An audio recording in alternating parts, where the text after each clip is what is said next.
bien, brise-vent, c'était important. Là, quand on a construit les porcheries, ça venait de soi qu'on essaierait d'encadrer un peu, là, délimiter le terrain proche des bâtiments. Ça a une fonction, la haie brise-vent, de couper le vent, de faire que tu as moins de vent. Souvent aussi, l'hiver, ça va être bon pour les bâtiments, c'est moins difficile à chauffer.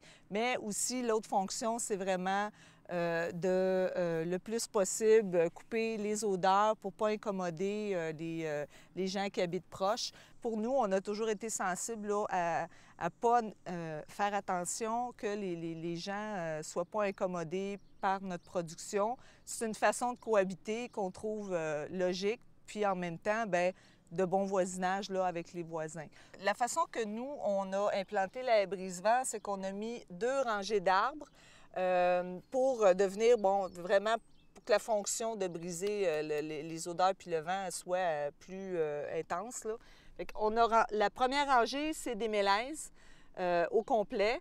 Puis ensuite, dans la rangée là, qui est vers le champ, on a un épinette, un chêne, un autre épinette, un frêne. Ça alterne comme ça là, tout le long. La première rangée de mélèzes, elle, c'est très serré, là, ça ferme beaucoup, là, ils s'emboîtent un peu un dans l'autre.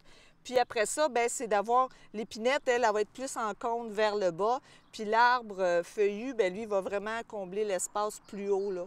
On a ceinturé, là, le coin du site des pouponnières. Puis on en a mis aussi derrière pour faire le tour de la fosse, pour un petit peu couper la vue de la fosse aussi, la fosse à fumier.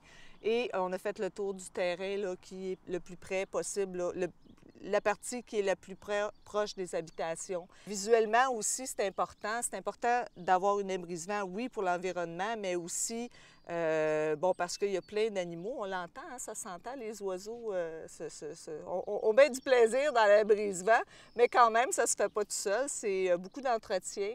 On doit faucher le gazon pour pas que ça se remplisse là, que de mauvaises herbes, puis que ça compétitionne avec les arbres aussi, là.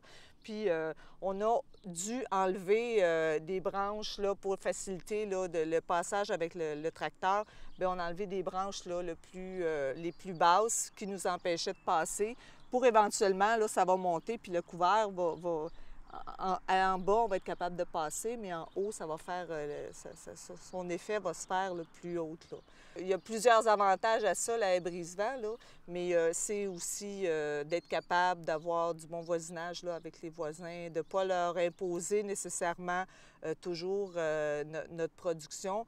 Quoique, on sait qu'en habitant en campagne, ces gens-là sont très conscients, puis on ne peut pas dire qu'on a des problèmes là, avec nos voisins là-dessus. Là. Ils sont conscients qu'ils habitent en campagne et qu'évidemment, ça se peut qu'il y ait de temps en temps des inconvénients.